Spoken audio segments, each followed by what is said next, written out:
So welcome to another podcast episode. And today I have a pleasure of speaking with Rachel Blackman, who is a somatic educator, somatic coach and trainer, and artist. So welcome, Rachel. Thank you for joining me here today. Thank you so much for having me, Anita. I'm really glad to be here. Really lovely to have this opportunity to speak with you today. And I think maybe it would be really good if we start with you introducing yourself, because I know that there are so many different strands to who you are and what you do. Thank you. Yeah. So these days I'm playing around with introducing myself, first of all, in a relational way. So that, first of all, like I'm a human first. So I'm playing around with saying that I am a wife and I am a stepmom and I'm an auntie and a sister and a daughter and a cousin. And I'm all these things, as well as doing the things that I do in the world. So I'm a human being first, and then I also do some things. and that feels contextualizing for me. It sort of settles something in me, identifying with being relational first. Yeah, I love that. I love that. I love that. It's such a, it brings it back to this kind of human aspect, isn't it? It's we can get lost in trying to identify with who we are on that more professional level, and then kind of then we end up comparing ourselves, whether we are good enough, as whether we are worthy enough, whether we bring enough value, whether we learned enough, whether we all of that kind of different stuff. We can get really lost in that.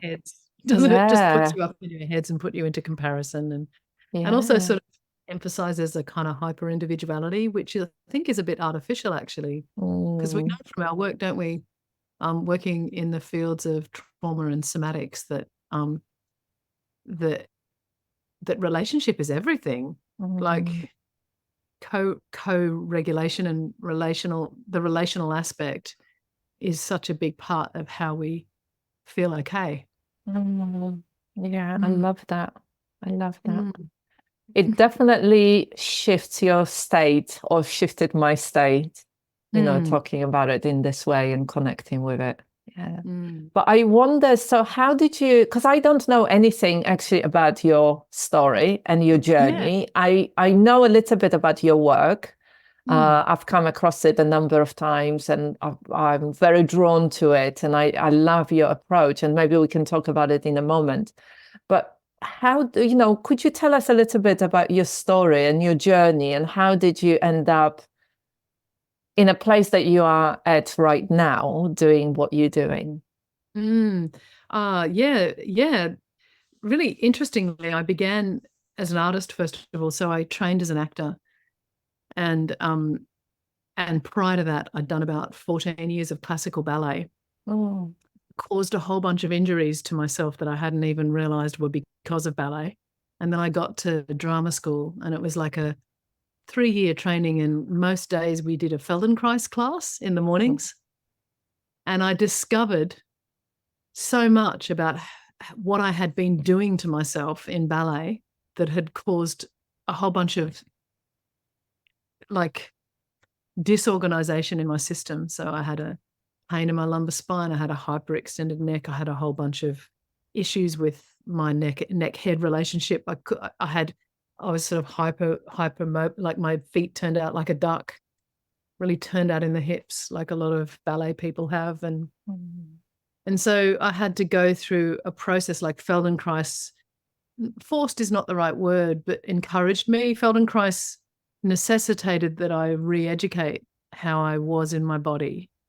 And that's where I first encountered neuroplastic change, I guess. It was the first time I encountered the capacity for neuromuscular adaptation, which, of course, anyone who's ever done any of that knows that's very slow, patient work. It's like pulling teeth. It can be very slow work. Undoing your patterns that have worked for you up until that point, Yeah. That you worked very hard to actually get and develop in your body, isn't it? worked so hard to turn those feet out, and then suddenly Oh. had to remember what walking was and sitting was and standing, and that had such a powerful, for me, that was like a life-changing experience. And I always knew that there was something in that I kind of wanted to do more of. Mm. And I wasn't sure at that stage that I definitely wanted to teach or educate, but there was such a seismic impact on my life that it changed everything about how I was doing what I do. Mm. So first of all, I went out into the world and was an actor. And then gradually I started working out that a lot of the stuff that I was doing, one of the reasons Feldenkrais sits underneath that acting training and does such a good job of it as a movement training is that it helps actors be very plastic and very elastic and very adaptive, so that you can come from maybe a more neutral place in yourself and kind of bungee jump into characters and bungee jump into shapeshift from a more elastic and adaptable place. So it sort of sowed the seed of me thinking, well, actually, this would be really great. I wish my grandmother could do that Feldenkrais lesson. And I wish, I wish this was more accessible outside of a really elite art institution.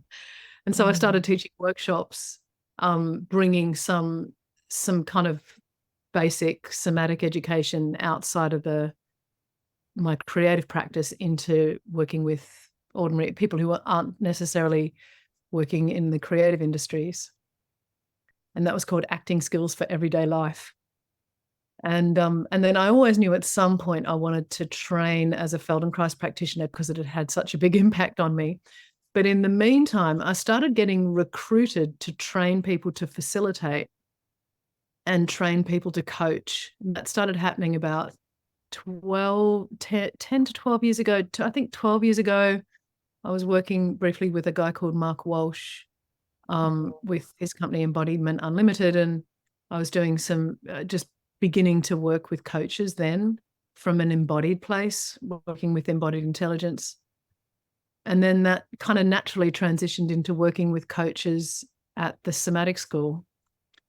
And yeah, it just felt like a very natural transition for me, coming from the background that I had. Plus, I'm really into it. I find it really fascinating. So I just started getting lots of other trainings and following my curiosity which is a continuing, evolving thing. I'm sure you know what that's like. Just I'm following my nose, following my hunch, and following where aliveness takes me. I love that. I love that. Yes, it's exactly what you just said there. It's like I feel really passionate about it. And so the things, those opportunities come following it up, and then it leads to something else. Yeah. And I love this. I love what you just said about, wanting to make Feldenkrais and that somatic education and different way of working and being in your body available to other people, not just people who are within maybe the acting community, but actually making it much more available to others. And I love somatic movement, and it's like my background is in yoga. Oh, yeah. And so I started with yoga and meditation 30 years ago, and it's like it stayed with me. And then realizing that actually it was even though, I did a lot of initially Ashtanga, but then later kind of more mindful stuff, because my body didn't like Ashtanga. And for a period of time, I used to get up really early, go and do 2-hour Ashtanga class, and then go and work at the crisis center in central London. Wow. And the two together didn't work because there was too much fire in both of them. And it was kind of bringing up my anxiety and really making me unsettled and exhausted. Really. Exhausted, burning you out. Yeah. And so then when I found the mindfulness and more mindful way of practicing yoga, and I trained in it, it was really wonderful. And then naturally it led to more somatic movement, to really working with my body, not to do the poses, but to actually move and unwind and release. Yeah. follow the body. And I find, what you just said, that many people who work with somatics find it such a life-changing experience, don't they? Because it's so different, it's so opposite of everything that we are taught in our educational system and in the way that our society is structured. Yeah. Would you agree with that? I would agree with that. And I would say that it's a remembering, it's a profound remembering. It's something that as a species we've known very deeply for a long time, and it's only fairly recently we've forgotten. It's only really recently that our education system has completely crushed that aspect of our inquiry, because everyone's born with that aliveness. But a baby knows that they are a whole self, a whole being in action. They're not a feeling, sensing, full being, and somehow we've sort of educated ourselves out of that. But that's a fairly recent phenomenon. So in our ancestral memory, actually, it's not so far away that we remember that. And I'm finding that helpful to remember that, in fact, it's not so distant. Let's make it more normal. Yeah. I think you are completely right. People are talking loads more about this, and there is more information about it. There is more education about it. Yeah, it's really lovely. So I'd love to hear a little bit more about what you do now. So how are you bringing the creativity and the somatic work together? Oh, great question. Yeah. So for a long time, my only experience of somatics existed inside creative practice. That was kind of my main frame of reference for where somatics lived. And a lot of the people who I was following came from the creative arts, whether that's dance, people like Bonnie Bainbridge Cohen, people like Emily Conrad. They kind of came from dance and kind of arrived in like the remembering of somatics as a kind of core tenet, and then a kind of therapy or a modality develops out of that, and so that was my main frame of reference. And then, of course, in the last 20, 30 years, the world of trauma has popularized somatics in a way that means it's most people's main reference for it now, or way in to the word somatics, is via the trauma lens, which has obviously brought a whole bunch of information and really useful neuroscience on board. And we can now kind of point at science and go, that's what's happening. Yes. Which is reassuring to certain kinds of minds. They like to be reassured in that way, And what I was finding through working with my clients, and this is something I had the people at the Somatic School were generous enough to let me develop into some tools that they use in their training. What I was finding with my clients is that that people come to me for coaching, so they want to work with an intention or a goal or something that they'd like to grow or cultivate, say. I found that generative creative principle, that sort of yes-anding principle, the principle of play or the principle of experiment, works so beautifully with inviting in people's agency. So the possibility that can open up in a client if we're using the word might, for example, instead of the word should or would or will, how might that be? The possible, like the word if, like if it were like you'd like it to be, it might be like what, suddenly kind of opens up all those neural pathways of possibility. And we now know through interpersonal neurobiology that in fact play is a really core tenet to how learning happens. And that was a real core tenet in the Feldenkrais training as well, like explore, experiment, find out, does it work? No, try this then, try something else. So you are the laboratory. In somatics, my system is the laboratory and the testing ground for whether or not something feels yummy or yucky, whether something feels alive or dead, or whether something feels cold or warm, or this is the laboratory in my body.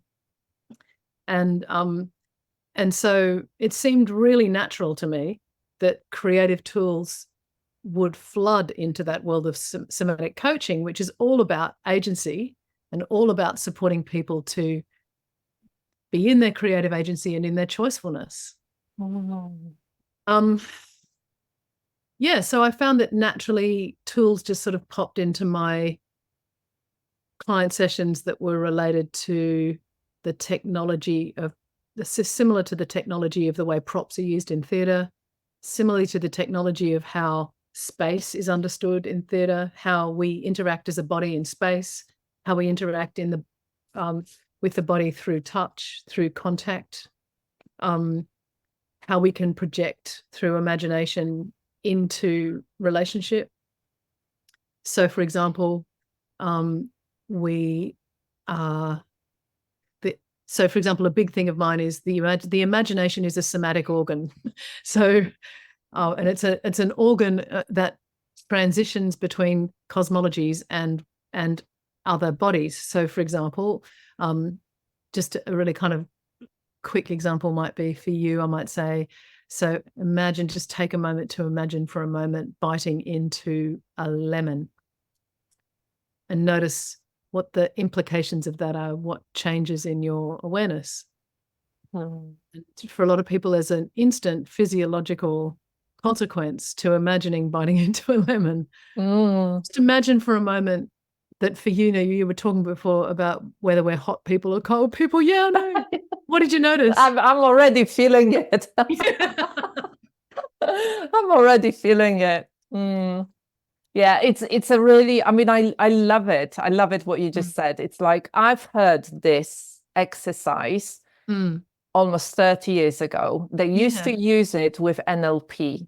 Yeah. And I never could understand. I always used to kind of say, well, it didn't land. They didn't talk about embodiment, or they didn't talk about really connecting with it. And there was a piece of it for me missing that was not, because it's just the top down. It's just from the head down, head up, isn't it? It's not. Yeah, it didn't include the body. It included the mind and visualization and imagination, but it didn't teach me how to kind of drop and really feel it fully and be in safe enough space to do that. Yeah. Whereas now, of you saying it, I could really feel it, like my almost straight away, my whole mouth became very juicy and started swallowing. It's a really fascinating thing what you are talking about. It's I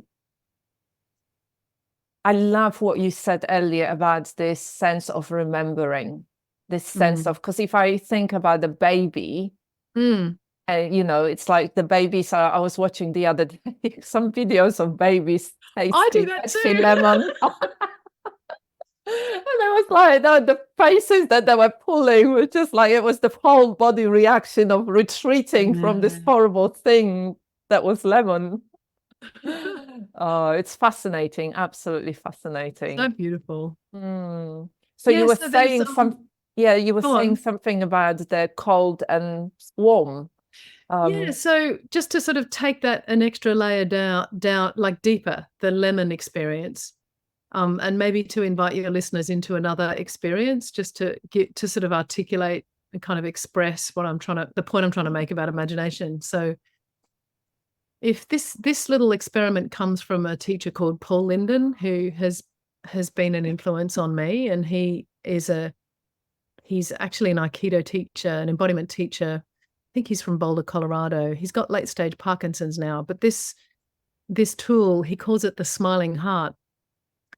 And it had a huge impact on me, and I've kind of been playing around with it as a technology, I guess, in supporting co-regulation. So take a moment to imagine and call into your imagination, and you might like to close your eyes if it helps.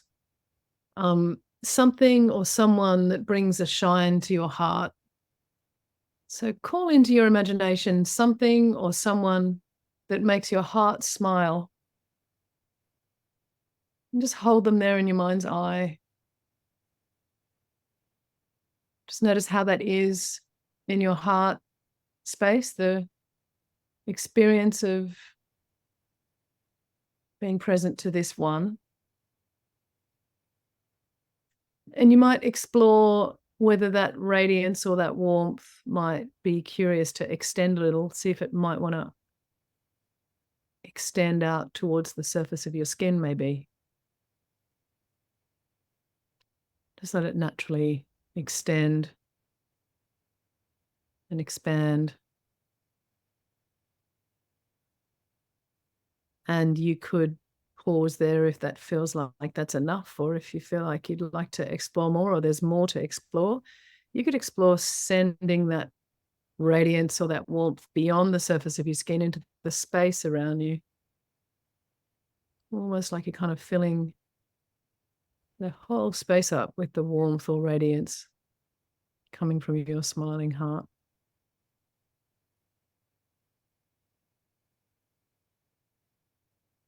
Great. Great. And you could pause there, or you could also continue to follow that thread or send that radiance out into the world beyond the space you're in and offer that out into the world just as little or as much as it feels good today.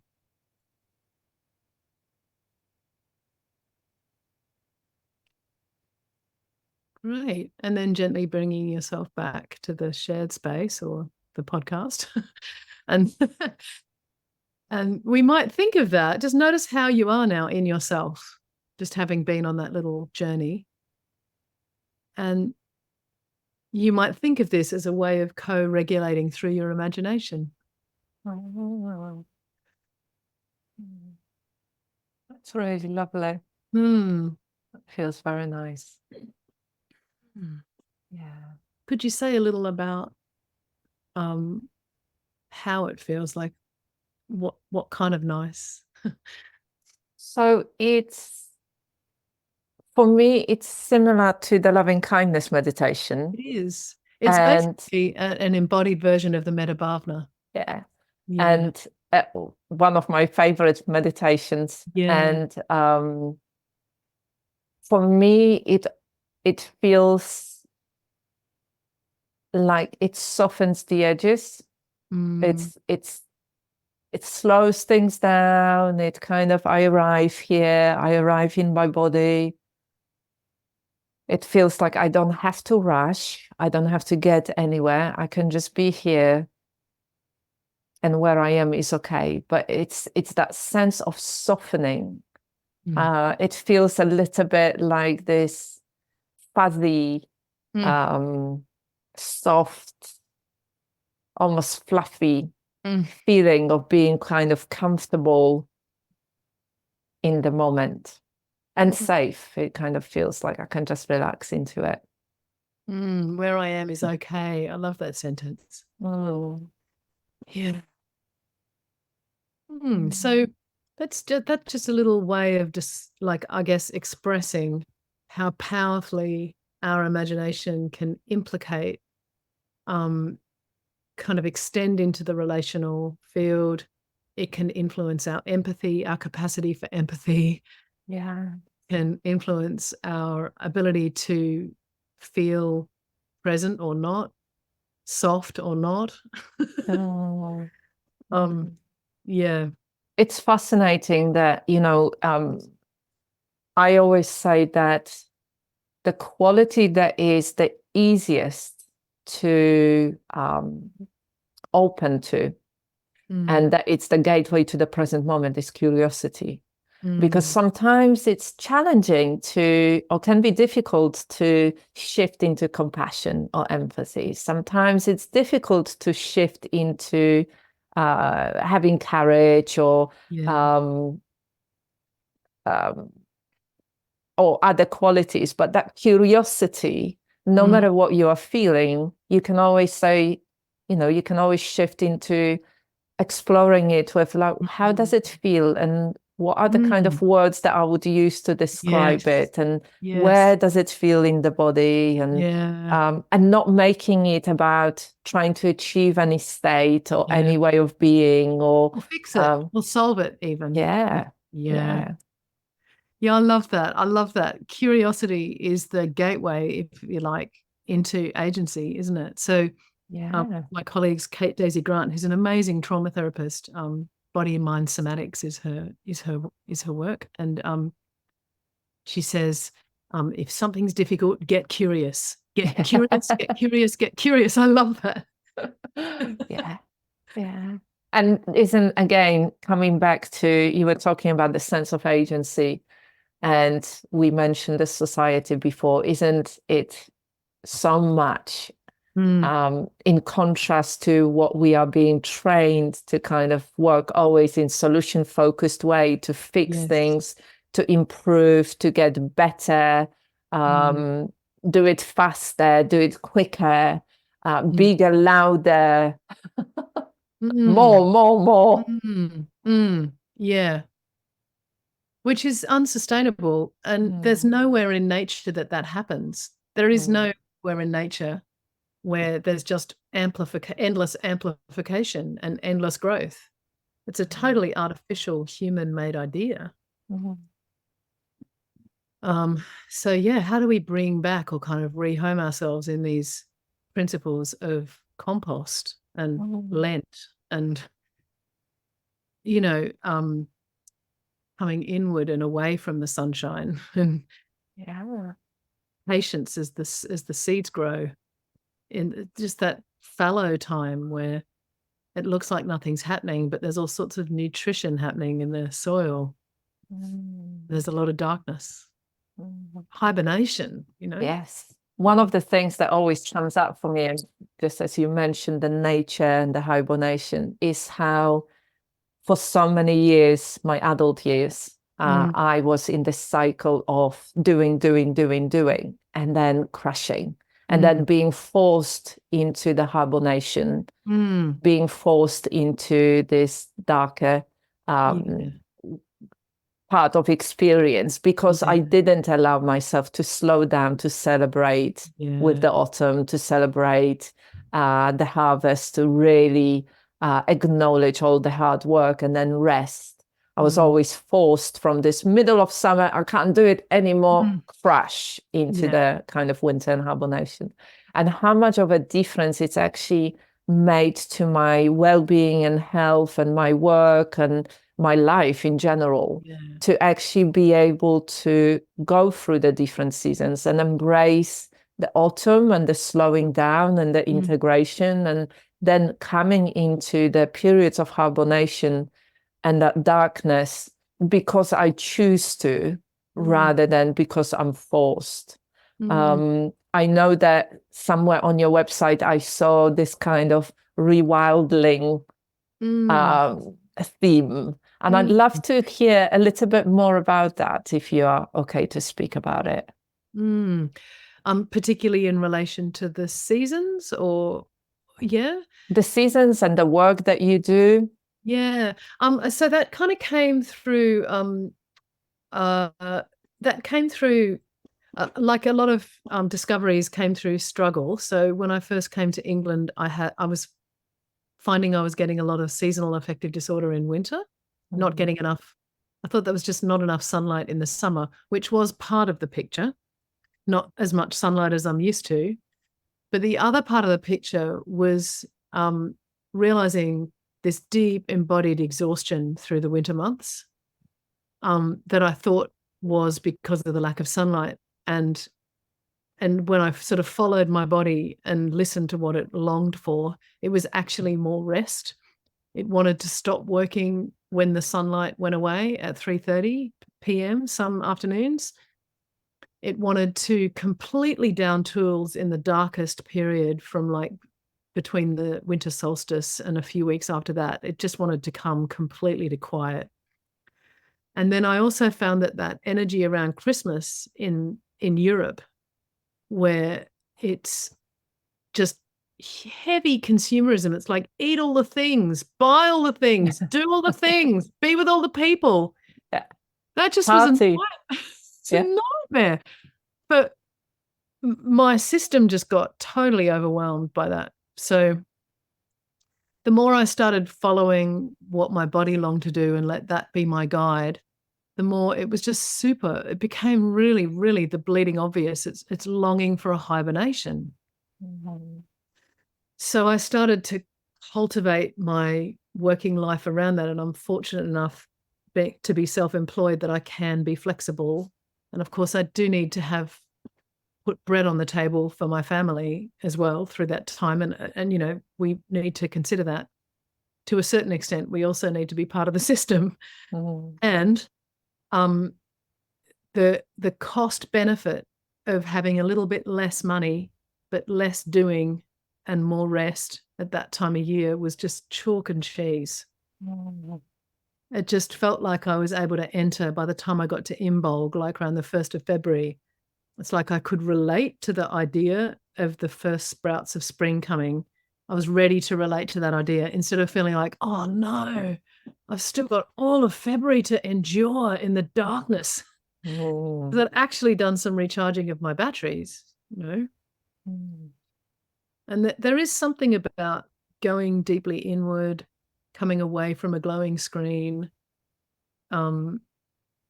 tending to, so doing less is about less output, but it's also about less input. So coming so quiet inside that I can just turn away from the world and find the sanctuary in that, which is, I guess, the exact opposite of where capitalism pushes us, isn't it? Yes. Yes. Yeah. So that I guess that technology or that kind of remembering is influencing. It's sort of begun to influence all of the teaching I do. So I make sure that when I put a course out, I'm thinking about those planetary rhythms now. And that's really in the front and center of my planning. So like, for example, the Somatic Meditations course, the best time to run that is over the dark time, where you can kind of come towards sleep in a yummy way at the end of the day. You don't have to do it at the beginning of the day when there's the rest of the day to work. And if you fall asleep in the middle of a lesson, that's beautiful, and we celebrate that. You know, so it's changed the way I put my work out in the world as well. I love that. I love that. And I can relate to it so much, just Yeah, like right. you. I'm privileged in a way that I'm self-employed and I can arrange how I work, and taking time off around Christmas, and and sitting by the wood burner. Yeah. It's been absolutely amazing. And you know, for me also, I have to take August or this really middle of summer times, because for me my system gets extremely exhausted in the heat. Right, because And you're not a hot girl. No, not at all. And I've been like this all my life because you know, I had hay fever, and the middle of the summer was always really, really challenging. I just really struggle with it. So taking time off and not doing you know, not delivering any trainings and having very reduced amount of hours that I work really, really helps. Yeah. I find that, I don't know whether you can relate to that, but with age, for me, with age, like when I could push when I was younger, and I could work full time, and evenings and weekends do my own stuff in business and train along the way, and you know, be very, very active and keep pushing. As I came closer to 50 and past 50, my body just started saying very loudly, like, if you don't listen, you're going to pay the price. And the price is quite, you know, quite heavy here. And so it's really changing into that more seasonal alignment, means that I don't pay the price so much for pushing my body and kind of being in the energy of the society. And as you said, the capitalism, you know, it's like the capitalism is based on us always feeling not good enough, always not having enough, always wanting more. Yep. You can't do enough, you can't be enough, you can't. Yeah. So this is really amazing conversation. I'm really, really enjoying conversation. it. Thank you for it. And I was wondering, you know, if there was something, like if I ask you for some kind of advice or sharing some kind of wisdom with people who are listening, to do with kind of creativity. So something around the importance of creativity in supporting their sense of agency or their ability. If they wanted to explore it more, how could they start working with it? Well, I'm teaching a big program with a poet and Zen priest from America called Brooke McNamara at the moment. And it's called Feeding Your Genius. It happens once a year. It goes for 7 months, and it's all around supporting people to be able to listen to their own aliveness and act on it. And so out of that program, there were 2 books that we're kind of recommending as, like, we're not really giving a reading list, but if there's 2 books that we're recommending people kind of take and kind of accompany them through the program, they're Elizabeth Gilbert's Big Magic. I'll find links for you for your read. Oh, maybe you can while I'm telling you. Yeah. So Elizabeth Gilbert's Big Magic and Rick Rubin's On Creativity.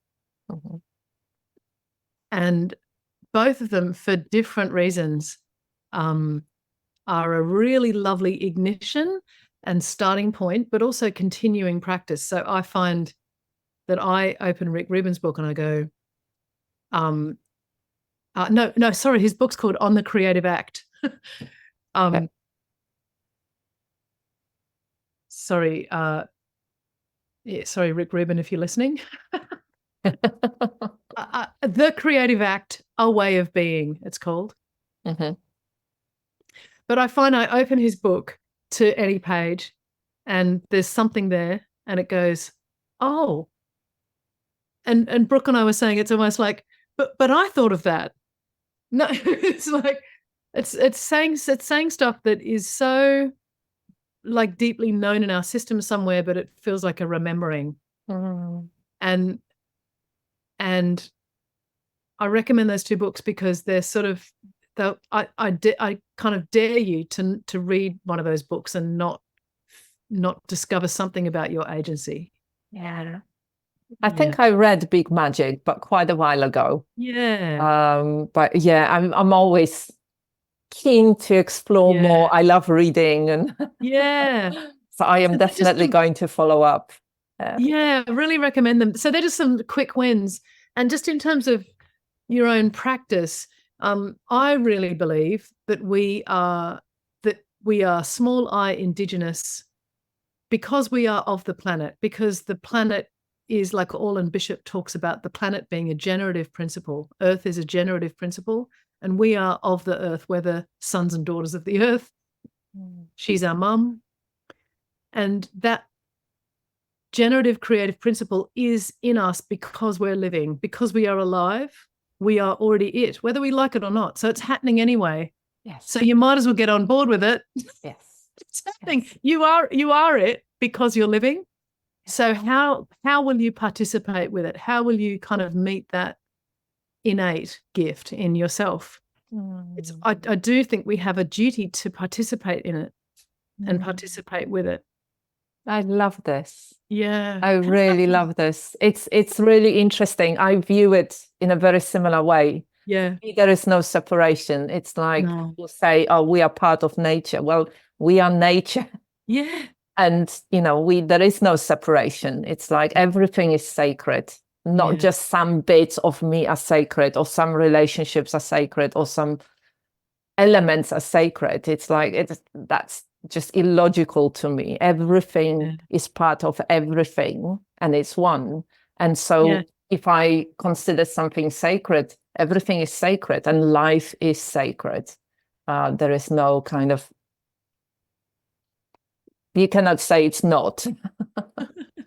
And so it's like when people talk about that, they talk about spirituality, and they talk about something, life, physical life, or they talk about body and mind, or they talk about, soul and soma, or, everything is one. And I find that what you just said about really, mother being our, earth being our mother.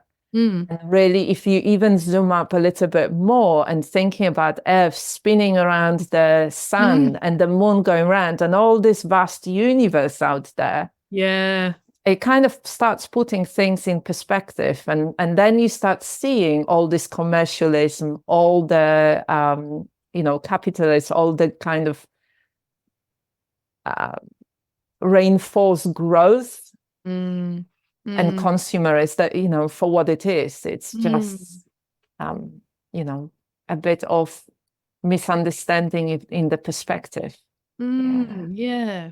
And I love it how you approach creativity. It's like we have got it within us. Well, we're already, it's happening anyway. Yeah. It's not just within us, it is us. Like we are, like if you look at a tree, for example, it's just busy creating all the time. It's in creation. It's a verb. It's not something it has to do. It doesn't have to kind of go away and do creativity. It's being creativity. It's being creativity itself. And we're the same. We're the same. And so how might we make some choices about where we put it?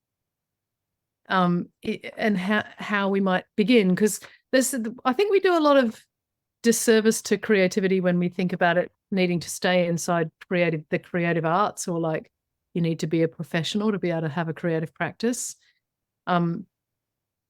What if your life is already a creative artwork? What if your life already is a practice, and that's full of creative choices every single day?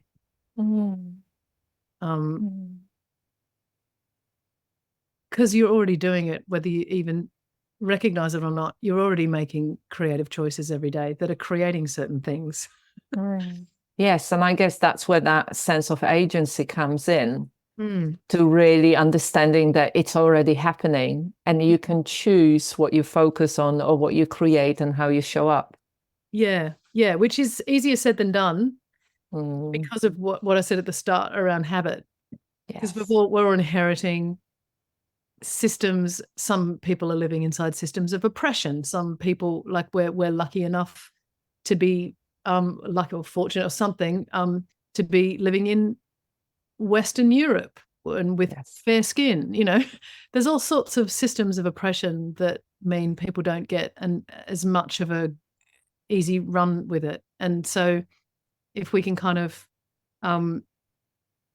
find the little bits of agency in the little everyday moments,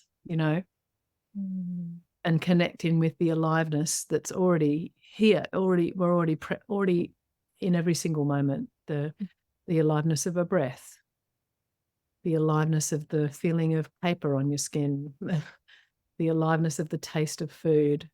Like each of those little things are creative acts. I love that. That's such a beautiful way of being. And it's quite funny because actually something that I just realized now, like I'm feeling like I'm losing my words a little bit. And I remember watching the recording of your taster around the somatic meditations when you were doing this movement with your hand. The bell hand, and talking about this. And then it's like, I was playing with it afterwards, and it's like really feeling how I am really in my body. I am, connecting with my rhythm. I am connecting with my breath, but my logical mind is kind of a little bit disconnecting, and I'm losing my words. And I feel a little bit like this now as we are talking about, being in that creative beingness. Fascinating exploration. It can be quite a non-verbal place or pre-verbal or something. Yeah, completely. Yeah. So if people wanted to find out more about your work, Rachel, how they can connect with you, how can they find you? Yeah, so I'm my website is vibrantbody.co.uk. And it's probably not as updated as I'd like, but I guess everybody says that. Very true. Yeah. I've just finished a piece of work called made a theatre piece called "You Aren't Doing It Wrong If No One Knows What You're Doing." That is a solo show about failure, feeling like an idiot, and music. Mm. And you can find out about that on tinyfailures.com. And also I run a workshop series called the Aliveness Lab with Kate Daisy Grant, who I mentioned before. And we're the Aliveness Lab on Instagram. So there's a few things. Lovely. Lovely. Lots to explore, lots to play with. Yeah. Yeah. Right. Thank you so much, Rachel. I really enjoyed our conversation today. You're so welcome. Thank you so much for inviting me on. Good adventure. Thank you.